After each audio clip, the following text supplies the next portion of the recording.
Isang babae ang minaliit sa salon dahil sa suot niyang damit, pero hindi nila alam ang tunay niyang pagkatao ang magpapasara sa negosyo mismo. Tanhaling tapat, kumikislap ang mga bumbilyang nakalinya sa kisame ng Aurelia Salon and Spa. Turquoise ang pader, may fairy lights na parang mga alitap-tap sa salamin at sa gitna ng amoy halo ng hairspray at kape, tumunog ang kampanilya sa pinto. Isang babaeng suot ang dilaw na blusa at lumang paldang may makulay na habi ang pumasok. Si Mara Dizon, nakapusod, may kitkip na sobre na tila humihinga sa kabang laman nito. Sa sobrang iyon, nakasiksik ang pinaghuhulugang sukli sa tindahan at tip na naiipon niya sa pagiging tagalinis sa barangay hall. Plano niyang ipagupit ang buhok para sa job interview sa susunod na araw. Simple lang, maayos na trim, medyo blow dry para kahit paano ay magmukhang propesyonal sa harap ng HR ng ospital. Umupo siya sa upuang kulay krema, malapit sa malapad na salamin. Mula sa kaliwa, dalawang estilistang nakapula at may pink na apron, sina Chona at Rhea ang nagkatinginan, sabay lapit na may pagngingisi. "Ma'am, full package po kami ngayon. Cut, color, keratin, lash lift," bati ni Chona. "Promo pero baka di pasok sa budget," hirit ni Rhea na may pabulong na halakhak. Napayoko si Mara at mahinyong sabi, "Basic cut lang po, kung pwede medyo mura." Nagtagpo ang mga kilay ni Chona. "Ay, basic lang? Ma'am, baka sa kabilang kanto. Dito kasi high-end. Tumingin ka oh." Sabay turo sa poster ng modelong blonde na parang nakatira sa ulap. Nagtinginan ng ilang customers sa likod ng salamin. May dalawang babae sa waiting area na tila naaawa ngunit hindi nagsalita. Pinigilan ni Mara ang sarili. Sanay siya sa kilatis ng mundo. "Kung magkano po ang basic, yun lang po ang kaya ko. Gusto ko lang maging presentable. May interview po kasi ako." "Interview daw," bulong ni Rhea kay Chona. Halos dikit ang palad sa labi. Natikip ang dibdib ni Mara, pero pinili niyang nangumiti ng mapagpakumbaba. "Pasensya na po kung nakakahiya po ako." "Hindi naman, ma'am," sabat ni Chona, pero nanlaki ang mata sa buhok ni Mara. "Sige na nga, pero dagdag ka ng konti at huwag kang kikilos habang ginugupitan." Tinapik niya ang balikat ni Mara at pinulupot ng itim na kuberta. Bago tayo magpatuloy, i-comment mo muna kung saang probinsya ka nanonood. Kung hilig mo ang ganitong kwento, pakihit ang like, mag-subscribe at itapang bell para hindi ka mahuli dahil bukas may bago na naman tayong kwentong puno ng twist, di ka panipaniwala at may nakakagulat na ending. Tara na, ituloy na natin! Habang hinihintay ang gunting, napansin ni Mara ang hindi kalayo ang mesa. Nakabuyang-yang ang mga gunting at suklay na hindi nalublob sa sterilizer. May razor na may mantsa pa ng natuyong buhok. May bote ng kemikal na walang tatak. Transparent na likido, may amoy na mapait sa ilong. Sa gilid, may maliit na autoclave na hindi man lang nakasaksak. Napakunot ang kanyang noo. Bilang anak ng barbero, alam niya kung gaanong kasilan sa impeksyon ng mga ganitong kagamitan. Nagsulputan din sa isip niya ang ilang reklamong dumaan sa opisina nitong nakaraang buwan. Mga sumbong na nagsusunog ng balat ang inilalagay na keratin dito at hindi nagbibigay ng resibo. Tahimik niyang pinagmasdan. May nakakus na permit sa dingding. Pero nang ilapit niya ang tingin, napansin niyang expired na ang mayor's permit. Ang sanitary permit ay wala. Tinawag siya ni Rhea. "Ma'am, keratin treatment muna para lumitang ulo, buhaghag." Umiling si Mara. "Hindi po kailangan. Di color na lang. Sobrang itim ng buhok mo, parang, alam mo na." Patagong bulong na may sabit na pangungutya. Pinanlakihan ni Mara ng mata ang sarili sa salamin. Mahal niya ang itim na buhok na minana sa inang magsasaka sa Tarlac. Pero hindi ito ang oras ng pakikipagtalo. Humugot siya ng hangin at mahinaong sabi, "Haircut lang po talaga." Sumimangot si Chona, sumibat ang gunting sa hangin at nagsimula. Bawat pitik ng gunting ay may kasabay na bulong-bulungan. Grabe, naglalakad yata tumula palengke, sabi ni Rhea. Kapag ganito, lagi ng basic. Tila sumikip ang tindig ng salon. May kasabay na blow dry sa kabilang silya na sumingit. Kuya, dagdag mo ng lakas, ngulit na tabunan ng nakakairitang halakhak ni Chona at Rhea. Hindi na nakatiis ang isang customer sa likod, si Len, nakatil na blouse. Miss, parda bang hinaan niyo? Naririnig namin. Irap si Rhea at nagkibit bulikat. Nananadya siguro, bulong niya. Tinangguan ni Mara si Len, pasasalamat at hikab sa lakas ng loob. Pagkalipas ng 10 minuto, biglang dumating ang manager, si Gina. Nakaitim at may suot na nameplate, may dalang tablet. Chona, Rhea, bilisan nyo, may VIP tayong paparating. At yan, sabay turo kay Mara, huwag niyong patagalin. Tumanggo ang dalawa at nag-ensayo ng mas mabilis na pagpitik ng gunting na parang may galit. Ma'am, wika ni Gina kay Mara, bago kayo umalis, deposita, may policy kami. Deposit? Gulat ni Mara. Tapos na po yung gupit. Eh di bayad agad, pilit ni Gina. At dagdag dahil sobrang kapal ng buhok. Nahirapan ang sumagot si Mara. Pinitik niya ang sobre at binuklat. Sapat lang ang laman para sa basic at pamasahe pa uwi. Sa halip na makipagtalo, itinaas ni Mara ang tingin. Malumanay na tinanong, may resibo po ba kayo? Napaurong ang manager. Ha? Resibo? Kung gusto mo, gusto ko po.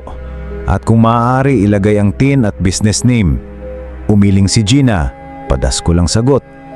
Ate, di kami BIR dito. Nakatitig sa salamin si Mara. Sa itsurang siya mismo ay minanlit nila at marahang tinanggal ang kobre sa leeg. Mula sa bulsa ng paldang may habi, marahan niyang inilabas ang isang itim na leather na pitaka at pinakita ang isang ID na nakalagay sa malinaw na holder. Mara Dizon, basang-basa sa nameplate, Chief Field Officer, Business Permits and Licensing Office, kasama ang Sanitation Task Force. Tahimik ang buong salon, parang nabunutan ng supply ang mga ilaw. Napatakip ng bibig si Rhea. Natigilan si Chona, hawak pang gunting na nakalugsas sa ere. Ma'am, biro lang po yung deposit. Putol-putol na sabi ni Gina nang lalamig ang noo. Sumimsim ng hangin si Mara at hinarap silang lahat. May 4 na sumbong na dumating sa amin nitong buwan tungkol sa Aurelia. Dumaan ako bilang ordinaryong customer para makita kung totoo. Ito ang nakita ko. Isa-isa niyang itinuro. Una, expired ang mayor's permit. Nasa saad doon na hanggang nakaraang buwan lang.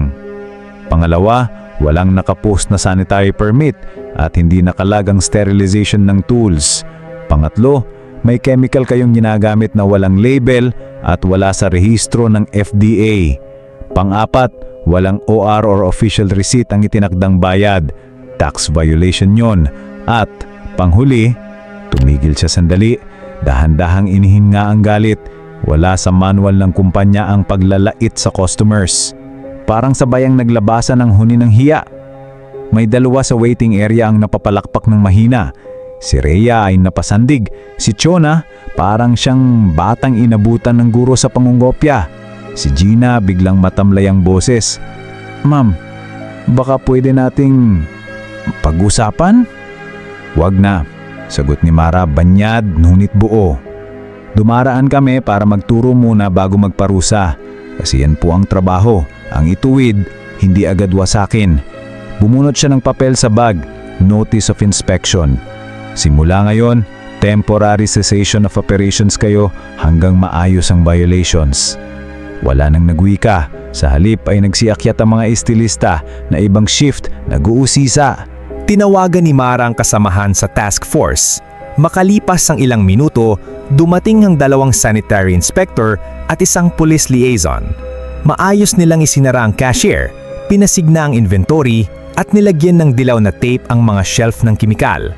Hindi iyon eksenang puno ng sigawan. Sa halip, tahimik na pag-amin. Ang pagod na huni ng business na panandali ang ititigil para huminga at matuto.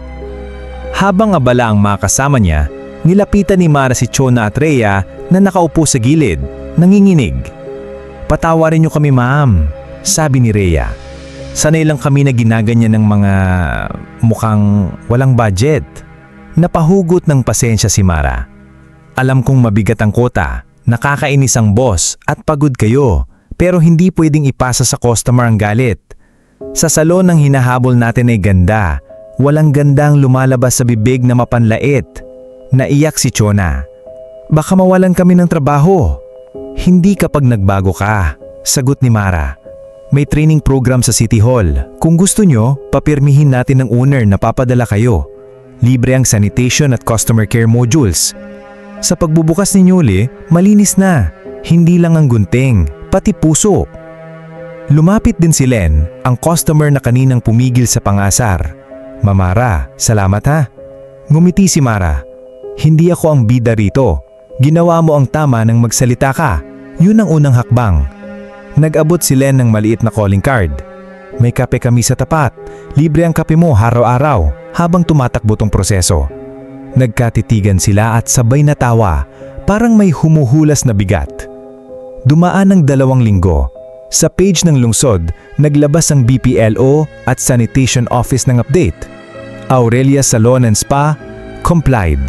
Nabasa roon na nagpalit sila ng mga kemikal sa FDA registered, nag-set up ng tamang sterilization, nag-renew ng permit, nag-train ng staff. Sa unang araw ng pagbabalik, unang customer na pumasok si Mara. Suot pa rin ang dilaw na blusa, pero may maliit na pin sa dibdib. Isang gunting na may usbong na dahon. Sinulubong siya ni Gina na may bahagyang pagyuko. Ma'am, maraming salamat. Si Rhea at Chona naingiti, hindi na mapanlait. May dala pang basket ng pandesal. Libre to, paglilingkod namin. Basic cut pa rin, biro ni Rhea. Basic lang, pero hindi na basic ang pagtrato. Nagtawanan ng buong salon. Habang ginugupitan, tumunog ang cellphone ni Gina. May Viber mula sa owner. Excellent work on compliance. Salamat sa LGU. Nagkatitigan sila at natawa. Minsan, sabi ni Mara, kailangang huminto ang operasyon para matuto ang negosyo kung paano muling gagalaw. Hindi lang para kumita, kundi para magbigay dangal. Nang natapos ang gupit, simple lang.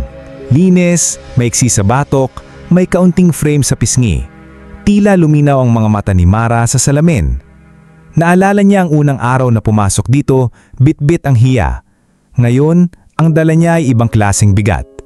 Ang responsibilidad ng taong may kapangyarihang gumamit ng posisyon para ituwid ang mali, hindi para ipahiya. Binayaran niya ang serbisyo at bago lumabas, nag-iwan ng maikling sulat sa counter. Para sa susunod na customer na mahiyain, pakisabi, dito, hindi sinusukat sa damit ang kagandahan.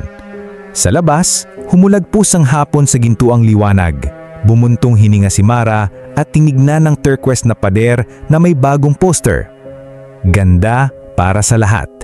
FDA registered, sterilized tools, may resibo, may respeto.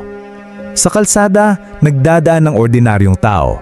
Manicurist, guro, tindera, construction worker. Isang sulyat lang ang kailangan ng salon para maalala kung bakit sila naroon. Hindi para sumamba sa poster ng modelong blonde na galing lang sa pader, kundi para pagandahin ang mga taong gumagalaw sa totoong mundo. At sa bawat hiwatig ng gunting na muling bumulong sa hangin, may paalala ang huling tingin ni Mara. Mas mahalaga pa rin ang pagkatao kaysa packaging. Dahil kung ang gunting ang kumikilos, ang puso ang nagpapaganda. At yon ang operasyon na hindi dapat huminto. Aral sa kwento natin ngayon, i-share mo yan sa comments. Kung nag-enjoy ka, pakihitang like. Huwag kalimutang mag-subscribe at itap ang notification bell para palagi kang una sa mga bago kong upload araw-araw. Ang suporta mo ang inspirasyon ko para gumawa pa ng marami pang kwentong tulad nito. Kita hits bukas!